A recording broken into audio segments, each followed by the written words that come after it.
You're listening to the Options Insider Radio Network, the home of the Options Podcast. For more quality options programs, visit theoptionsinsider.com or search for Options Insider Radio Network in your podcast provider of choice. Listeners can also access all of our programming through our mobile app available in the iTunes and Google Play stores. Select programs are also available via live stream at mixlr.com/options-insider. That's mixlr.com/options-insider. Don't forget to follow along with your favorite programs and submit your own questions for the hosts at twitter.com/options, stocktwits.com/options, facebook.com/theoptionsinsider, or via questions at theoptionsinsider.com.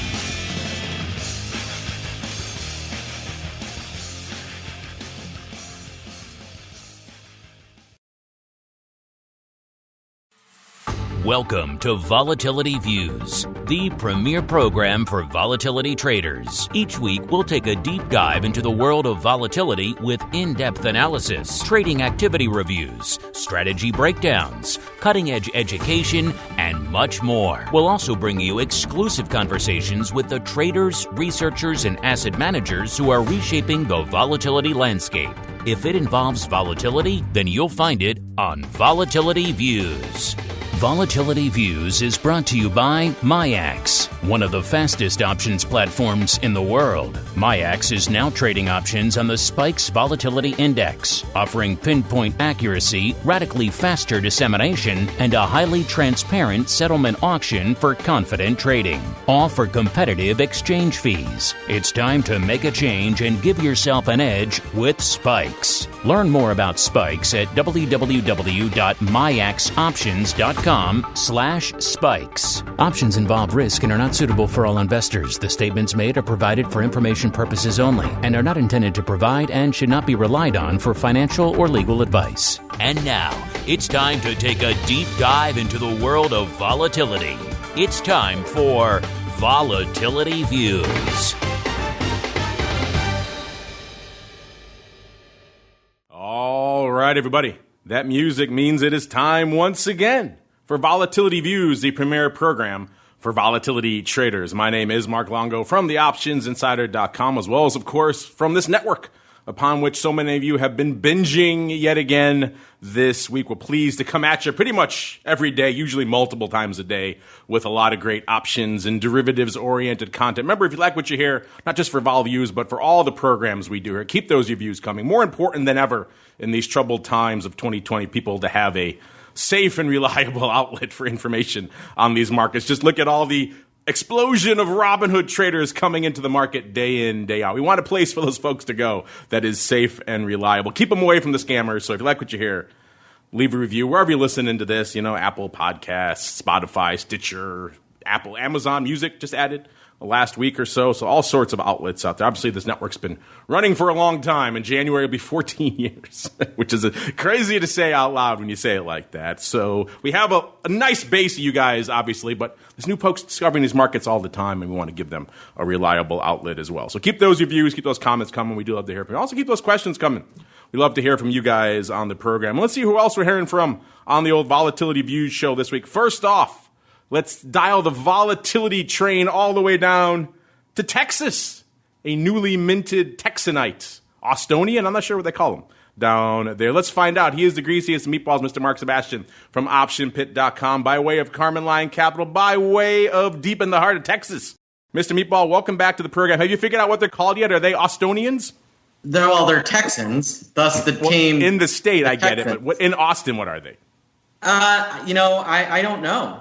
That's not a good thing for a newly minted. I'm just going to say it. I'm going to say Austonian. We'll go with that. How's that? Yeah, sure. That's great. Austin, we're in Austin, Massachusetts, right? Exactly. Austonian, Bostonian, it all rhymes. A lot of people are expats down there anyway.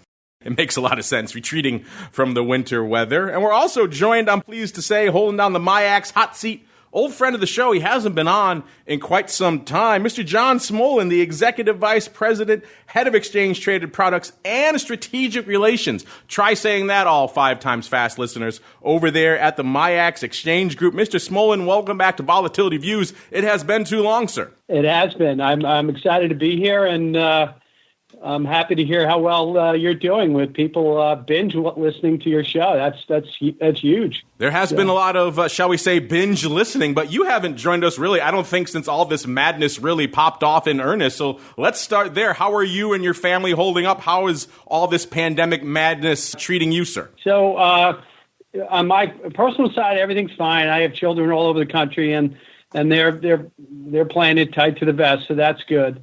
MIAX is doing well. You know, we were built for remote. We built the business so that we could run it remotely.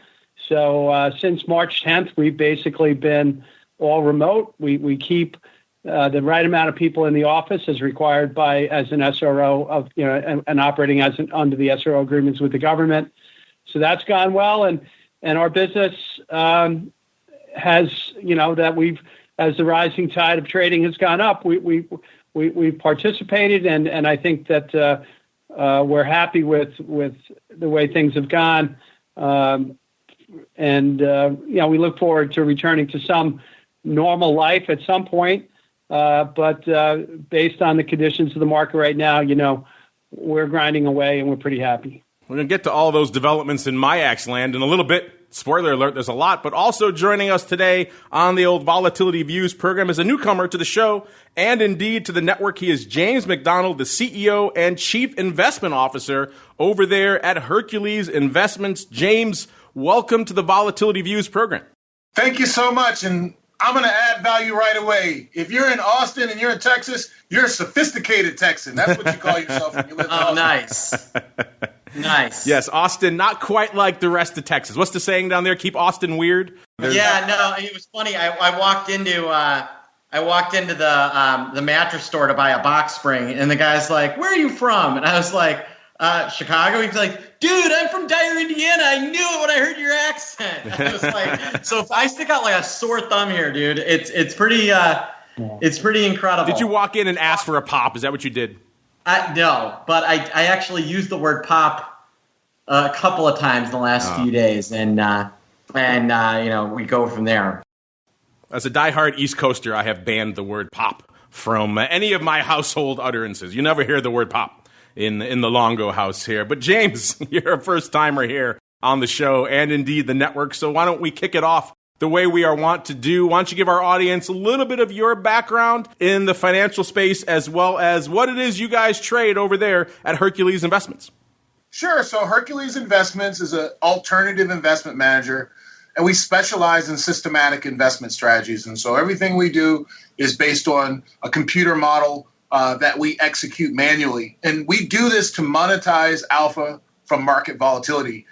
We also apply this to offer highly liquid, growth-focused equity strategies that are risk-hedged, so we can generate what we call all-weather performance. That means if markets are going up or down, we want to deliver returns to our clients, and we offer a differentiated product set. You know, most investment advisors are offering typical portfolios with stocks and bonds and ETFs and mutual funds. We do things a lot differently here, and we do it at scale. So far in 2020, we've traded about $2.6 billion in total options volume, and that's spread across just under $1 billion on the NASDAQ 100, about $1.1 billion on the S&P, and then the rest in UVXY and Russell. And so at this point in time, we believe that volatility is one of the best priced assets for upside, and so we've got a ton of capital invested in it. UVXY, very much a hot button issue for our audience. In fact, very much this week, it was a very contentious topic with our audience. Let's get to all that fun and a lot more. It is time for the Volatility Review.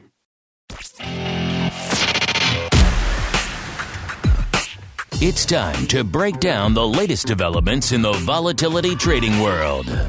It's time for the Volatility Review.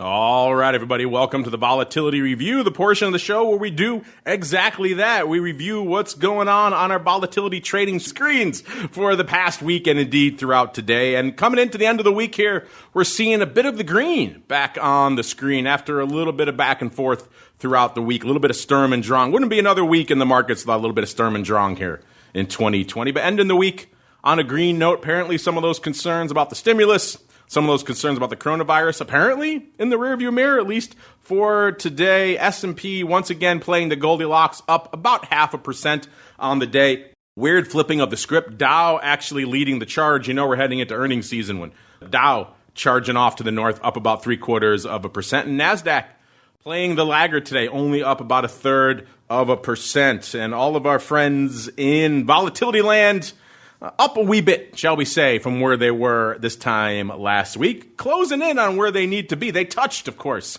my crystal ball, I should say, prognostication from last week. They touched it earlier this week. Not quite there right now, but of course we still have an hour left or so in the show, so anything can happen in the volatility space. Coming into the show here, started the show, Spikes was a little bit north of 26, about 26.10. That puts it up a little over one handle, about 1.1 handles from last week. It went out pretty much exactly at a 25 on our show last week. VIX cash closing in on a 27, about 26.75 as of the start of the show. That puts it up almost exactly 1.5 handles from where it was this time last week. And our old friend VVIX, aka the volatility of volatility, also moving and shaking quite a bit, up to about 116. Puts it up about 8 handles from where it was this time last week. You know, we used to talk about how 120 was that nice kind of upside level for when you hit that, things were pretty frothy in VVIX. Now, of course, in the pandemic era, 120 is kind of easy.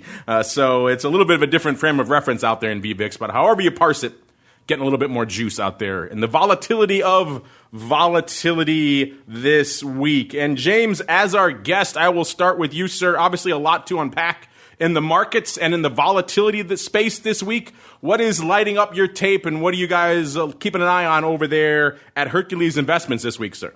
I am so angry at UVXY. I've got $55 million in calls in this thing, and it is not behaving like it should. We have been slamming this thing since about 18. We liked it on June 11th. We studied it then. We were buying January 2021 calls in January and February of this year, and we were handsomely rewarded. I got me a heated pool. I got me a Lamborghini. I'm excited. And then June 11th came, and we were ready for this trade. We expected UVXY to be around $20 here. So we're down, and we're not happy. Something broke in this security last Thursday. I have my propeller heads looking at it. We're not sure. I don't like how it's behaving here. I want to see some support strong here. We have a market that is rising slightly, but we have so much risk in this market, and the pressure that we saw earlier in the beginning of the week, we didn't get what we wanted here. And so I'm concerned about UVXY, got a ton of money in it, and I am studying closely the futures contracts, short-term futures, medium-term futures, VIX, S&P 500. I'm looking at all the rebalancing. I'm looking at earnings. I'm looking at all the factors that might alter the behavior of this security, but I am angry at it.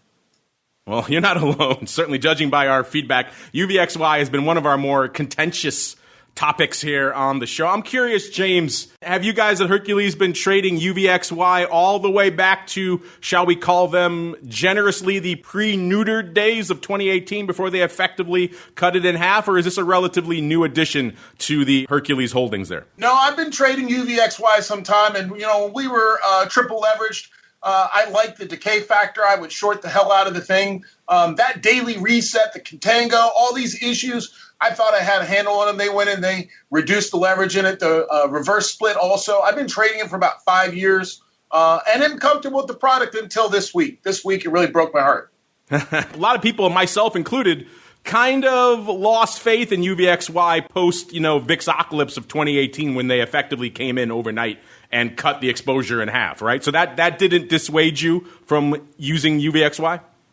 Well, I've never bought the security itself. I've always traded the options. I can get deep in the money, real deep in the money, and intrinsic value plus a nickel. I like that. It's hard to do in a vol space. It's hard to do in the option space. ton of premium I'm always paying. And so I like the options here. Even as we've seen this thing come down, I can still just pay a nickel over intrinsic value, and that is powerful. So it was nice when it was triple leverage.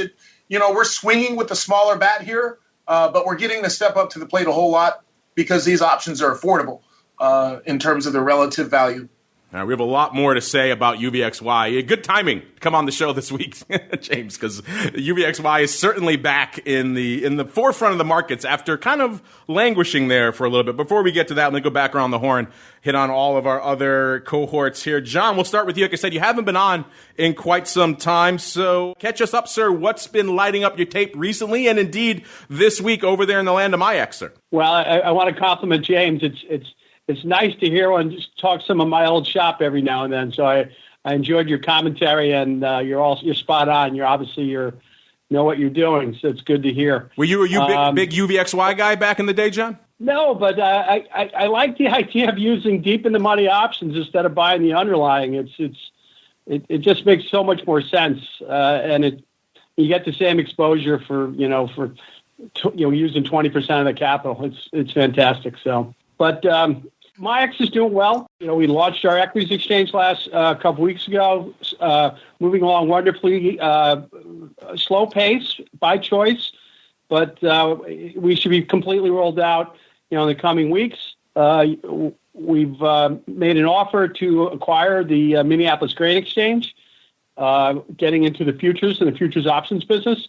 That's working through the process right now in the due diligence. Their membership has accepted our offer, and we hope to close sometime in December.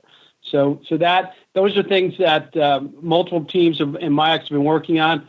On the VIX side, on the VIX spikes futures volatility side with spikes, we're still working with the regulators. We think we're in a good spot with both of them. This is a complicated issue that needs to work through the process in D.C., and we're optimistic that this will be resolved very soon. Yeah, you haven't been on the show in a while, but you guys certainly have been pretty busy over there in MIAX land since your last appearance. John, I think you've acquired, roughly half of the industry since the last time you and I chatted. You mentioned MGEX, of course, on the futures side, Minneapolis Grain Exchange up there. Also, acquisitions down there, exchanges in the Bermuda region. Talked about that a while ago on the show, launching MIAX Pearl, of course, even making some acquisitions in the crypto/blockchain space. So I'm not sure if there's an area of the space you guys haven't bought into yet, but you guys have been moving quite a bit. Speaking of moving, you guys have also been moving some contracts. You just reported your numbers here for September. MIAX Group, which of course includes a variety of exchanges out there now, collectively executing nearly 87 million equity options in September. That puts your share at about almost 14%, about 13.75%. Am I reading this right, this report here, John? Am I looking at your numbers here? Obviously, the industry was up big in September compared to last year, but are you guys up 141% in total volume since this time last year, John? Am I reading that correctly? Yeah, that's an accurate number. It's something that, between people like James, what we execute through the people he uses to get to the market. We do a lot of business with you, James. We have great partners. We have great stockholders, and we have great customers. And we think we've done a solid job. We can be better, like anyone, but I think the volume is showing that what we're doing and what we're building is being well received by the market. Well, we're going to chat about that more with Tom Gallagher, your CEO, coming up on our interview Tuesday next week about all the acquisitions. I was joking with Shelley recently on his most recent appearance, but you may have to change the name from MIAX. I'm not sure if that really covers the breadth of what you guys do anymore. And I was just joking, but he said you guys are actually considering that. So that speaks to the broad scale of the changes you guys are making over there, John. Platforms are an asset. The medallions are things that are very, very valuable, and we think that the approach we take, the technology we offer, and the business combinations that we've acted on can work across different areas. So we're going forward until it doesn't work. Well, I know you're so busy making acquisitions over there, you have to hop off in a little bit. But before you go, you kind of touched on Spikes futures. If you can give us any hard and fast details, any concrete. Obviously, we saw the approval of the VolQ product recently, so that has to, you would think, pave the way for a reapproval, not even an approval, a reapproval of the Spikes futures. And also any update you can give us on our old friend, the VSpike/Viking index. When are we going to see that live and disseminated, John? Oh, I think, we're working internally on a number of different things. The team, led by Shelley and Tom Jark, they've got a list of things that they're going to act on and are acting on. But until we get that Spikes future up and running, everything kind of revolves around that. And we've got, again, we're working through the process. Washington is a complicated place, and the regulators have a hard job. So we're respectful of that, and we'll let them. They'll tell us when we're ready to go. But we're feeling good. And when that announcement is made, we're going to be able to move very quickly with the new products and other things the guys are thinking about right behind it. All right, I know you got to hop in a little bit here, John. Before you go, if listeners are intrigued, they want to learn more, maybe they want to ask you guys questions about something you have cooking over there in MIAX land, or maybe they just want to kick the tires on Spikes a little bit more, John. Where should they go? What should they do? Yeah, I mean, obviously you can go right to our website, MIAX.com. We have great information there. And, obviously you can contact the salespeople and, whether it's Joe Bracco, myself, Shelley, we're a hands-on shop. We're small and we pick up the phone and you'll hear that when you get to talk to Tom next week. We are working on one thing, Mark, that I think is very, very interesting for your trading world. We signed on the other night with a company called Vesica. Vesica is a California-based technology company that has built what we think is a revolutionary approach to searching for times and sales and activity in the market. It's kind of a financial search bar that built in layman's terms. So the idea is that we're going to be partnering and launching the product through us, and anyone will be able to go to our website, get a login into the Shift product, and you'll be able to type in, show me what traded in Spikes options, and it will list it and trade it.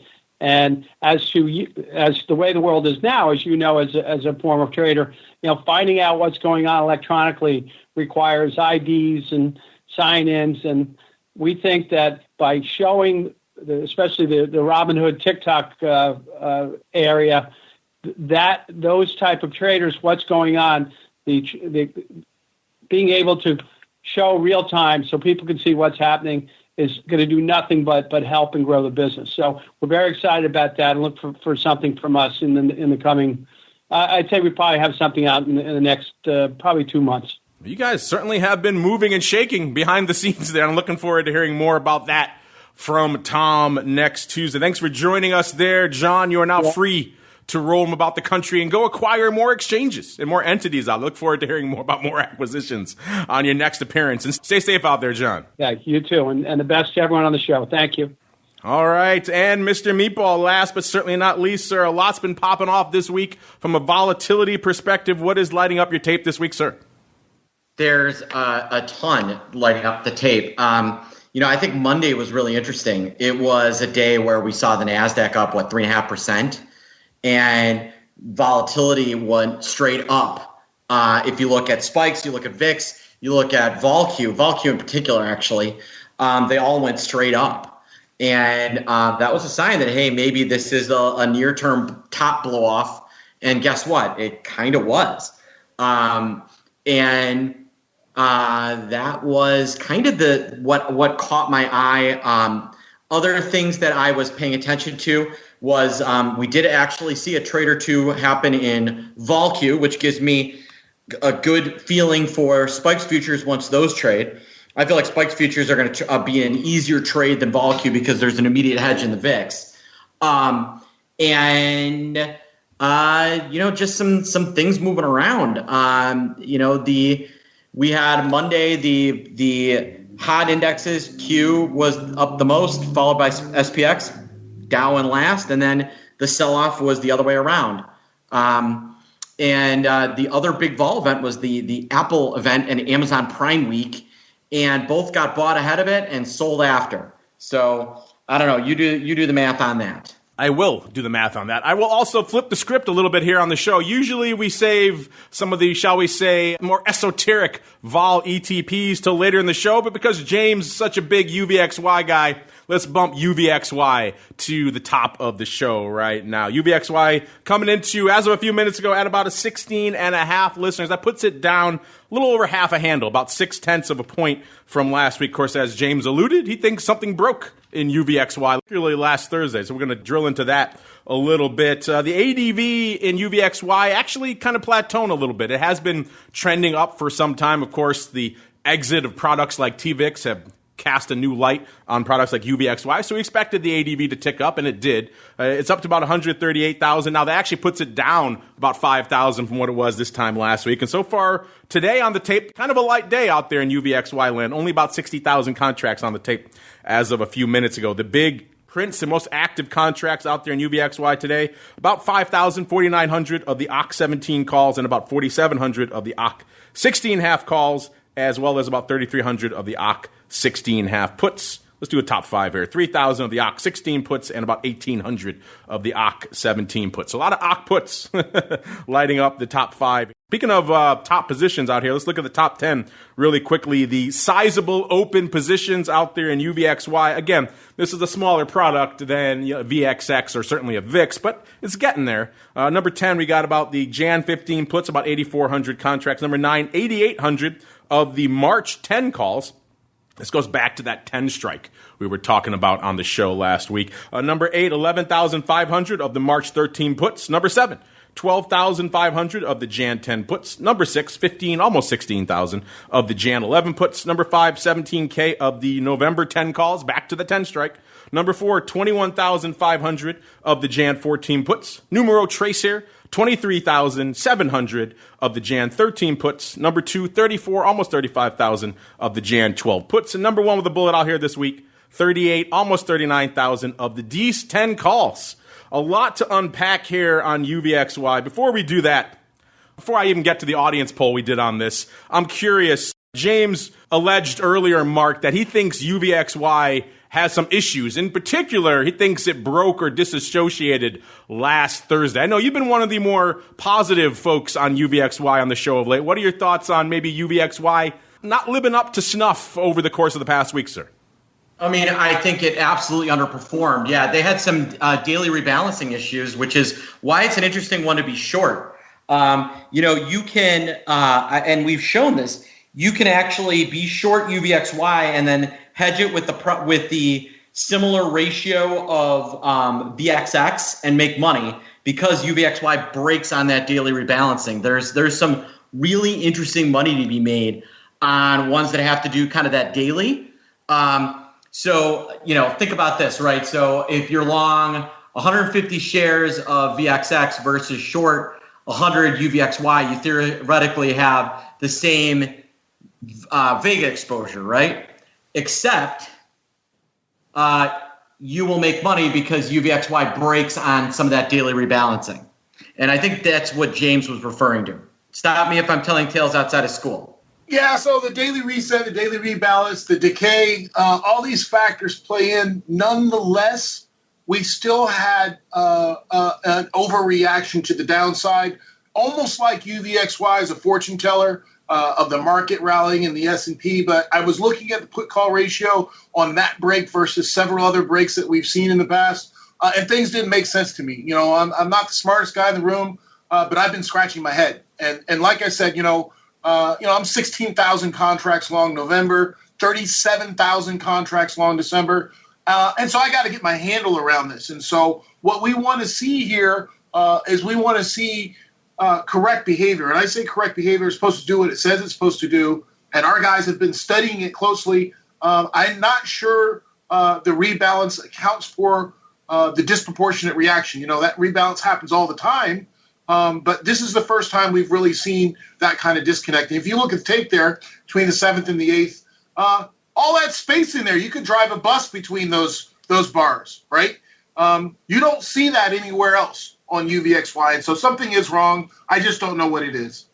You know, we were just talking on the show last week, James, about how someone seems to really like the 10 strike out there in UVXY. Like you mentioned, 38, almost 39,000 of the D's 10s open right now, 17,000 of the Nove 10s out there. It sounds like that's a strategy you like as well. Are you out there playing on that 10 strike, sir? We've got 45 million long, this bad boy. So you are the one playing on that 10 strike. We were just speculating last week. Who's buying all these 10 calls? And lo and behold, here you are. See, you answered the call. We put out the UVXY bat signal, James, and you showed up. Are you really long all those calls? Yeah, we're 45. We've got 45,000 contracts. The 10 calls? Yeah. I'm assuming that's against a portfolio of long, right? No, these are straight purchases of the calls. Wow. Yeah, we do a lot of options trades. We've done almost $3 billion in options trades. We can do a lot of options trades. And we were doing, when we first got the signal, we first got an algo fire, late August for this, where I was at 1890. And we were very conservative. We were buying January 5s. We were buying June 5s. And then we got a little more aggressive and going 10s. And so we're here in November and December for an election trade. Gotcha. And so earlier you mentioned, there's a lot of volume in October. And that raised my eyebrows. Somebody's being courageous, looking for some. I think you said we had volume in the calls. Yeah, the 16.5 calls have traded about 4,700 today. There's almost 4,900 of the 17 calls, 1,500 of the 17.5, 1,700 of the 18s. You got 3,000 of the 16s today, 2,800 of the 15.5s, and looks like how many? Looks like about 3,400 of the 16.5. So you've got a lot of activity, not a lot of money, but a lot of activity. Yep, ton of action. And I'm going to guess that, believe it or not, that's probably a lot of retail paper. Yeah, it's not a lot of money. One way or the other. When you're that close to when you're at the money, you're gambling. You're rolling dice, right, on this thing. You might say I would actually say you're gamma bling. Gamma bling. Don't encourage him, James. He'll get into puns. And we'll be here all day with options-oriented puns. But this is interesting timing because we were just speculating on the show last week about what someone would be up to on the 10 strike. We all thought it seemed like it was effectively a way to get a nice cheap long deltas there on a media. It didn't seem like it was a substitution play or anything like that. It seemed like it was straight up long exposure. And it sounds like that's what you're looking for there, James. Yeah, we've been great at timing and entering this thing. We got the algo fired about 1890. I had a target of 40 on this thing. We dumped it at 27. Obviously, it went to 32. We got back in at 21 and got out at 24. We did really good up until this last week when something broke down. And so I'm very concerned. I'm still profitable on my UVXY positions in the last 30 days. I had a record month last month, but right now we're very concerned. And I think if we get back to where we started Monday, I think I'm just going to exit this position. Yeah, and James, I do want to thank you for something because without your 10 UVXY 10 calls, we would not have had Mark invent the word meefy. Yes, I did create a new term to describe those. Those are licensing revenue. Both beefy and meaty at the same time. They're meefy. We coined a new term for the volatility lexicon on the show. And it was all your fault last week, James. So good timing to have you on the show this week. But you mentioned your, let's say, growing skepticism, perhaps concern over UVXY. Well, we had a similar discussion on the show last week. In fact, we put it out to our audience after the show last week. We said, quite simply, do you guys still have faith in UVXY or SVXY as reliable volatility trading products? And it was kind of interesting to watch the voting unfold. And when it first came out, it was overwhelmingly negative. It was no, they lost faith in them after 2018, which is personally the category I've been in for a while. I did a lot of UVXY options until the Volmageddon VIX came along in February of 2018, and then they effectively cut them in half overnight. And I'm not a huge fan of seeing the options or the underlying change without really the options being adjusted, and let alone doing it mid-cycle like that. And so that kind of made me a little bit dubious of the product. And I've expressed that on the show in the past, but I also acknowledge there's still a use case, and it is clearly one of the last of the Mohegans in this category. So as the voting unfolded over the course of it, it actually got pretty contentious. And by the end, it came out favorably, but ever so slightly. 56.3% saying, yes, I still trade UVXY and SVXY. And about 44% saying, no, they lost faith after 2018. And this, of course, sparked a flurry of comments from the volatility Twitter sphere out there. Our buddy Jim Carroll's been on the show many times. He says, dang, he missed the poll, but he's here to say that these products still work.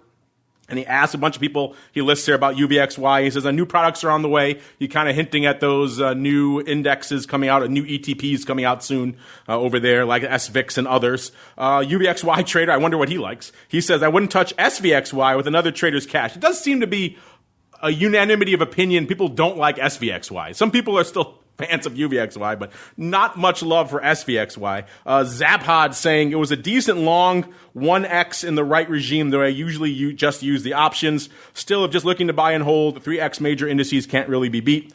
They are overall lower vol and thus less extinction risk, and at bottoms are by far the better bet. More people chiming in. VIXSIS saying that's true, especially as compared to short vol, but you can recreate the 3X effect via releveraging end of day, et cetera, et cetera. Vol Trading chiming in saying he agrees having additional choices represent trade ideas is never a bad thing. So a lot of people chiming in on the positive to lukewarm side of the fence here for UVXY. James, it sounds like even though you're one of the larger OI holders in UVXY, it sounds like you're maybe trending to the negative camp as well, and you're going to be heading out of the position soon. What are your thoughts on our poll and how our audience is almost evenly split on these products, sir? I saw the poll ahead of the show, and I think that it's valid. I think that your falling out of favor for you is valid as well. It's a dangerous product. You got to understand what you're doing in trading it. But I got a ton of capital to deploy, and I can't have things breaking down for me like this. And so I'm going to say goodbye to ever for UVXY probably. I'm really excited about VolQ. VolQ is a concept that, I think has been needed, where you can trade at scale with the futures product. And, we're talking to the NASDAQ folks, and they're going to bring out some options on it. They're going to bring out options on the futures and on the index. And so I may have to say goodbye forever to UVXY after this. Interesting. I was going to ask you what your alternative would be. Are you going to try to recreate that using some of the other vol instruments out there? Sounds like you're going instead straight over to NASDAQ volatility. Is that the case? Yeah, if you look at, what the fuel in this rocket ship has been, it's been tech, right? And so if you look at what happens when a rocket ship goes straight up, it has to fall back down to Earth, and it's going to do so precipitously. And so I like the upside on the downside of the market in the VolQ product, more so on the S&P. S&P is going to be watered down a little bit by financials, right? We're going to have a bailout. They're not going to let a run on the banks happen. They're not going to let financial companies go out of business. They're not going to let people's homes get seized. They're going to save that industry, and there's no financial exposure in the NASDAQ 100, right? Where there's enough financial exposure in the S&P, and so I'm not going to get rewarded as much on a VIX-tied product as I am on a VolQ-tied product when this market comes down. And, I believe the market will come down precipitously. Well, our friends on the Option Block show, the NASDAQ folks, will be happy to hear that. In fact, I do believe you'll be joining us on that show in a couple of weeks to talk about all things VolQ. We can spend the rest of the show debating the contentious issue that is UVXY. I do want to squeeze in a few other products here, namely Spikes and VIX. Spikes options actually doing a little bit more paper out there, which is surprising given the fact that the futures are still halted. Seems like some retail starting to flock in there, including some funky strikes. 11 strikes, 75 put. That's a meaty put, given the fact that Spikes was at about a 26 coming into showtime. So some interesting use cases going on out there. Speaking of interesting use cases, VIX options actually on a bit of a tear today. So it's not that enormous of a move day out there in terms of volatility or in terms of the overall indices. Yet VIX options actually putting on some paper, and we'll get to what we think is driving that in a little bit. As of a few minutes ago, VIX closing in on 600,000 contracts. That's a pretty good clip considering the ADV is about 350,000. That's up about 20 or so thousand from last week. Remember, it was about 330,000 last week. So that ADV in VIX was getting pretty anemic. But after today's paper, maybe a little bit of a change out there. Let's see what's dominating the tape out there in VIX options land in terms of the top 10 hot, sizable positions out there. Number 10,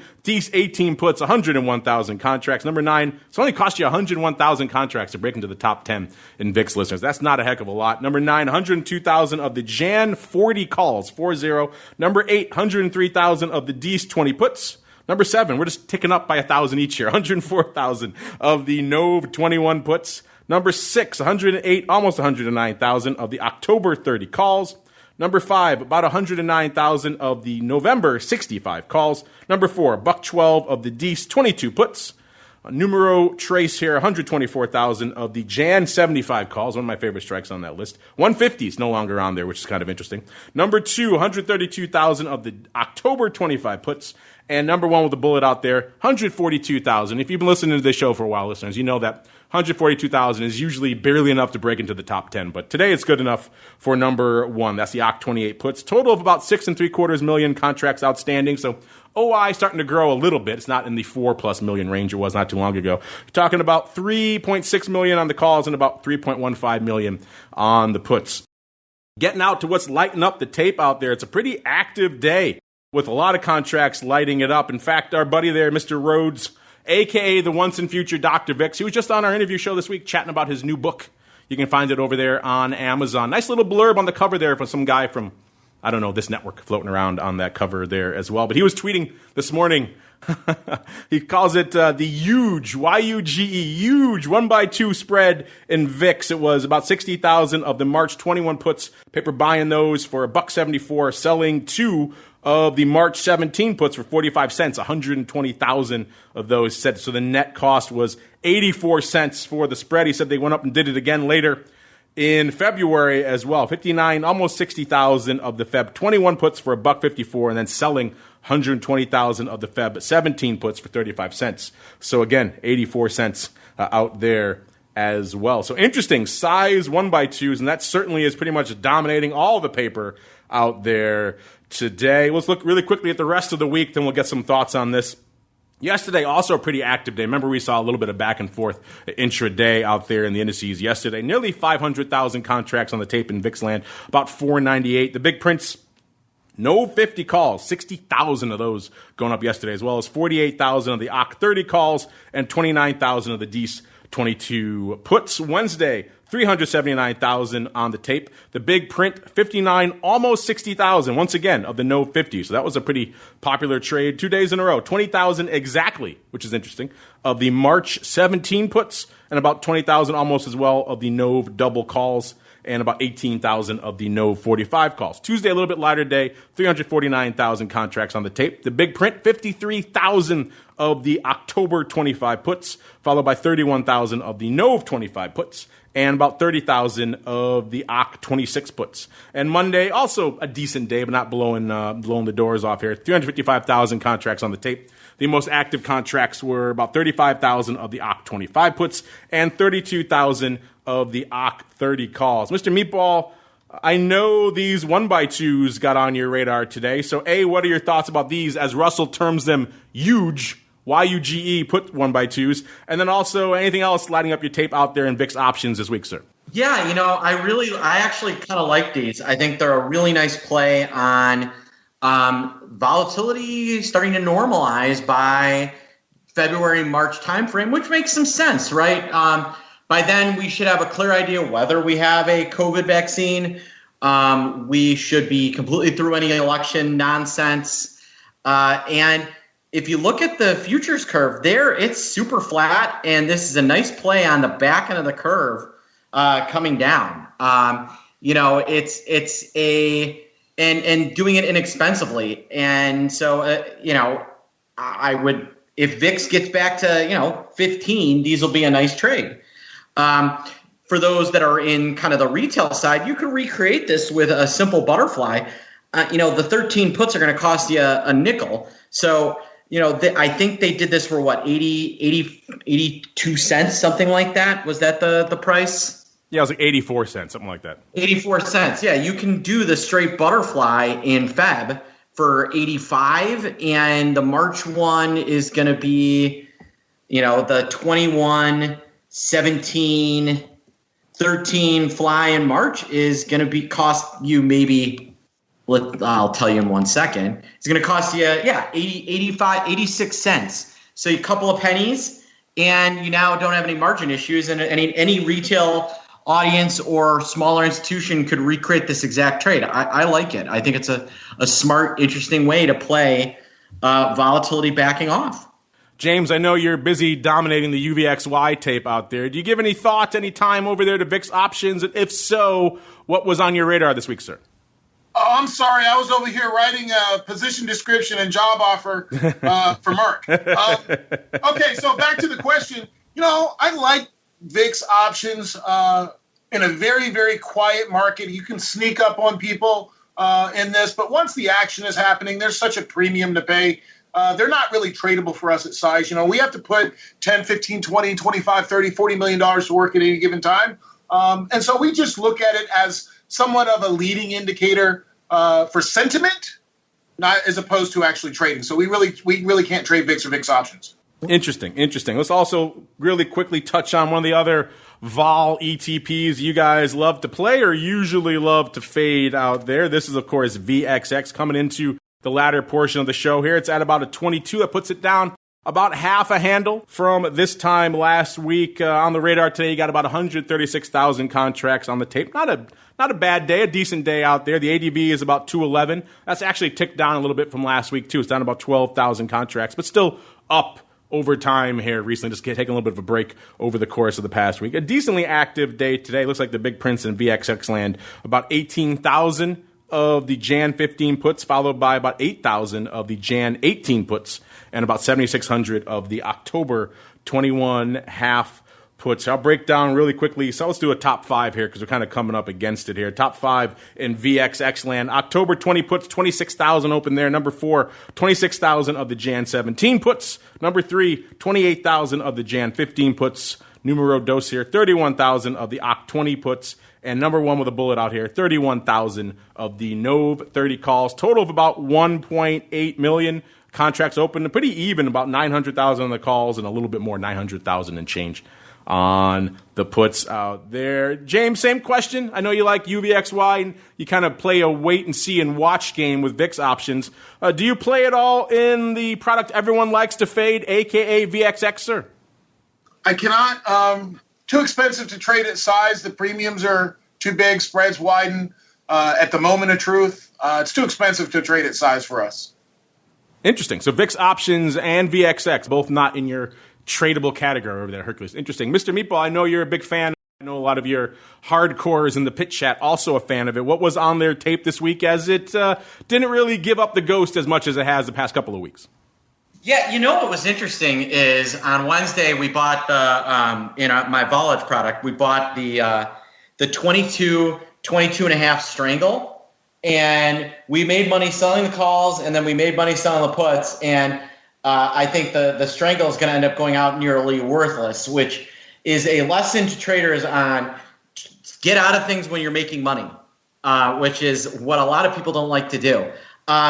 I look at kind of the entire complex, and there's you can kind of create whatever you want with VXX using the options. You can create UVXY, and all you have to do is buy the stock and then buy some calls with it, and you have UVXY, and not have the same UVXY issues. But personally, the reason why I like UVXY so much is because it's my favorite product to short, because it does in fact break.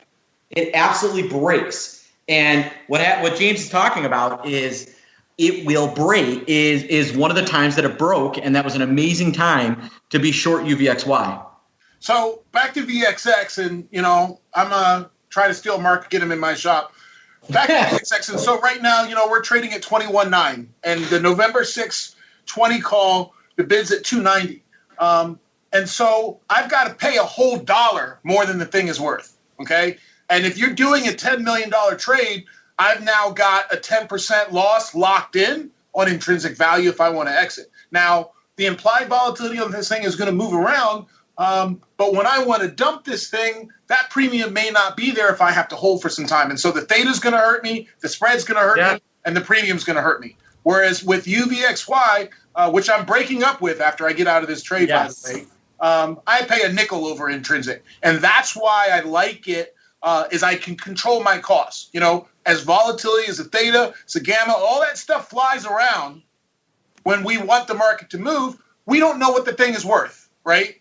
And so if I can count on intrinsic value holding, which it always doesn't always, I wanted to ask John before he left off why I couldn't get out at intrinsic value on a trade a few weeks ago, but didn't get a chance to ask him. That's why I trade UVXY and not these other products. Is that premium? It's too expensive at scale. If you're trading at home $5,000, $10,000, $20,000, $50,000, it's only going to cost you $500, $600, $700 to play. And if you're right, you get that back. If you put $10 million into something, it's going to cost me $250,000 to get in and out of the transaction if I'm paying that premium.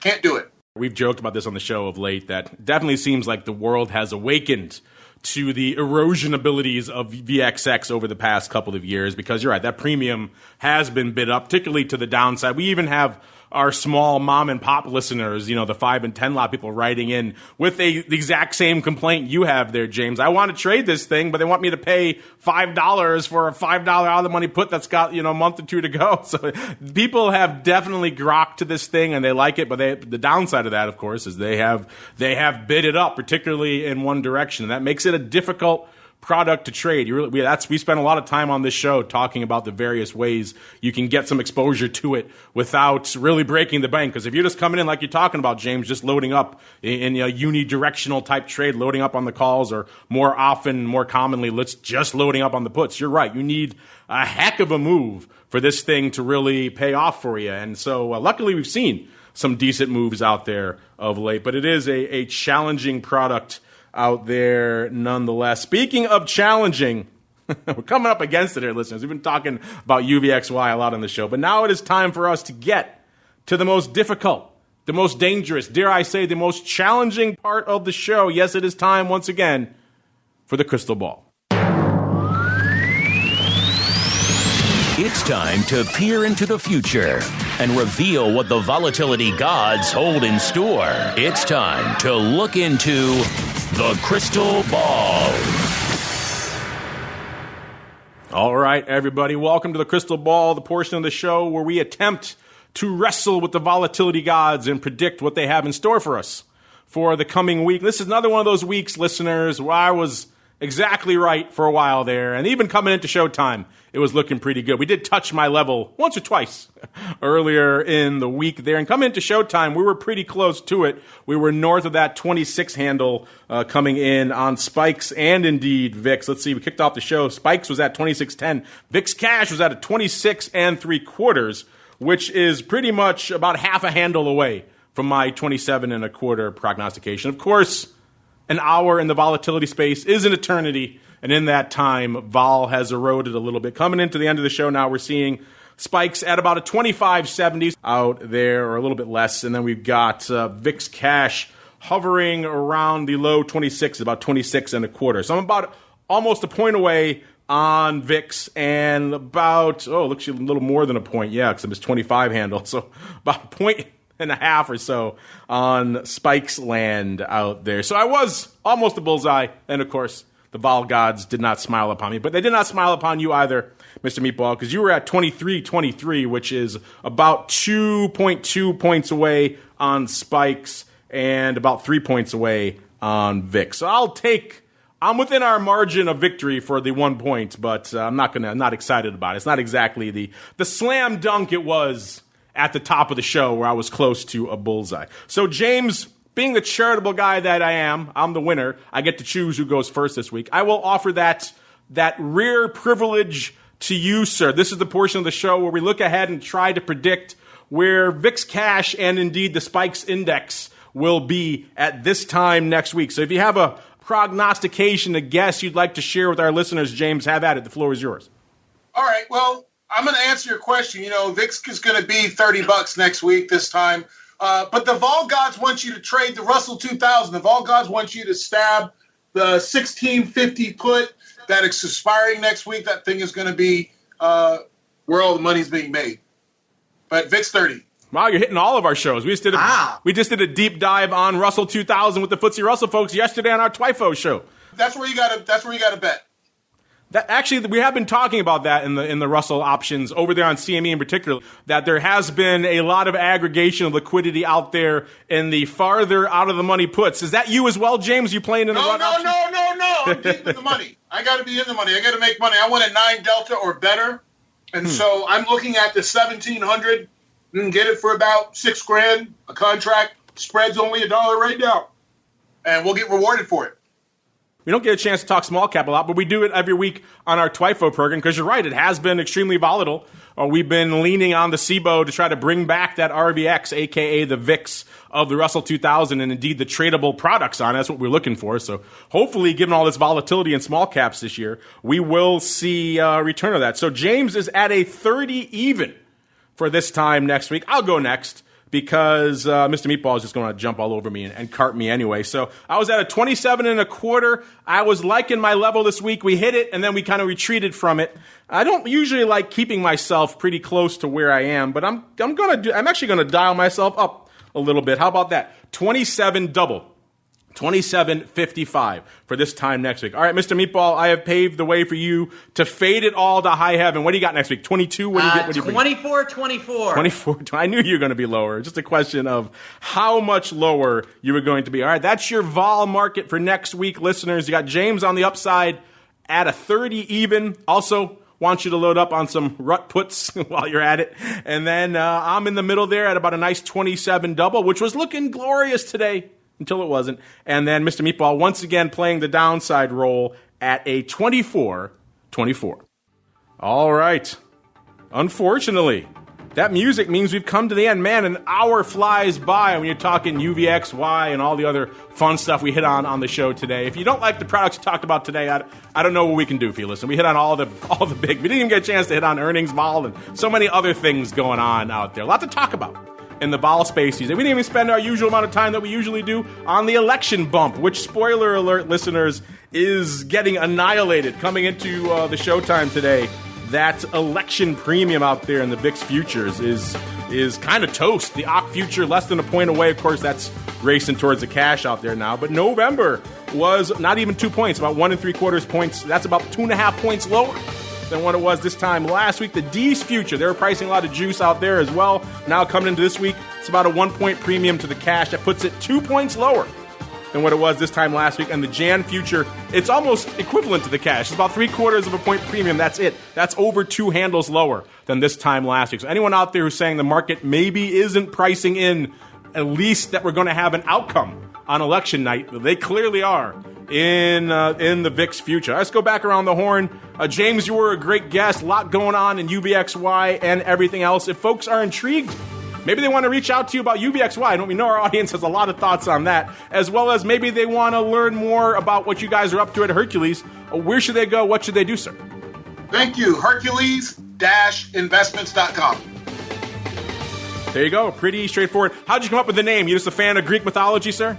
I wanted to do Zeus, but I found out Zeus was a psychopathic maniac. The next best choice was Hercules. Of course, Hercules did murder his family, so he has that going against him. Exactly, and so he was a sporty guy, and, we're in the ring every day trading, and so that's how we came up with Hercules. There you go. Hercules Investments. Check him out over there, and he'll be back joining us on the option block in a couple of weeks to talk all things VolQ, which sounds like that's going to be his new sizable, perhaps in-the-money position going on over there in Hercules going forward. And last but not least, Mr. Meatball, sir, if folks are intrigued, they want to reach out to you about UVXY, maybe join the pitch chat, all the other fun stuff you guys have cooking.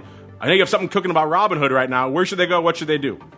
Yes, this Wednesday, I've got a big event at 8 o'clock Eastern time.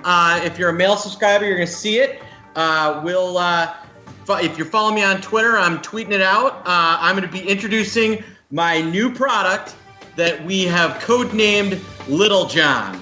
And it is going, if you are using Robinhood, it will change the way you trade options. I saw that name. I wasn't sure what you're referring to. I knew it had something to do with Robinhood. I wasn't sure what you were getting at. Who is better at protecting Robinhood than Little John? I was always a Friar Tuck fan, too. You can maybe go Maid Marian. I went Maid Marian, except for that was the initial name of the quant product that we were building. So we had to use a different name. So we went with Little John because Little John is quiet with a big stick.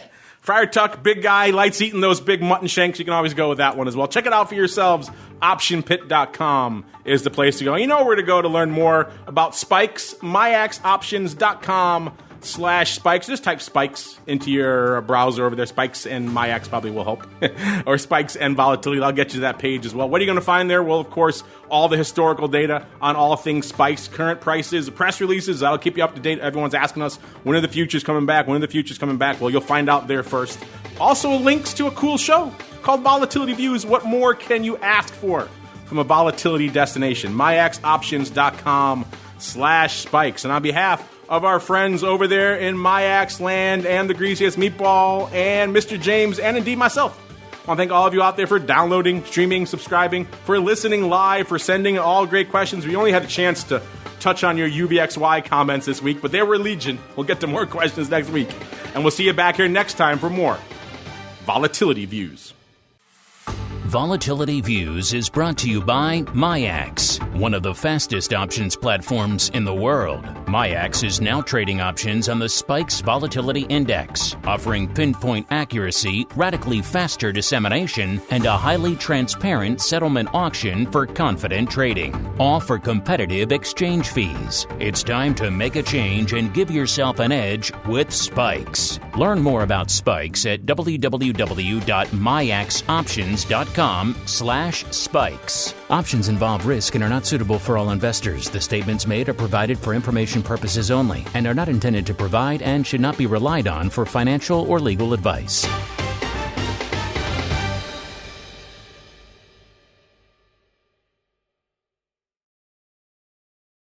You're listening to the Options Insider Radio Network, the home of the Options Podcast. For more quality options programs, visit theoptionsinsider.com or search for Options Insider Radio Network in your podcast provider of choice. Listeners can also access all of our programming through our mobile app available in the iTunes and Google Play stores. Select programs are also available via live stream at mixlr.com/options-insider. That's mixlr.com/options-insider. Don't forget to follow along with your favorite programs and submit your own questions for the hosts at twitter.com/options, stocktwits.com/options, facebook.com/theoptionsinsider, or via questions at theoptionsinsider.com.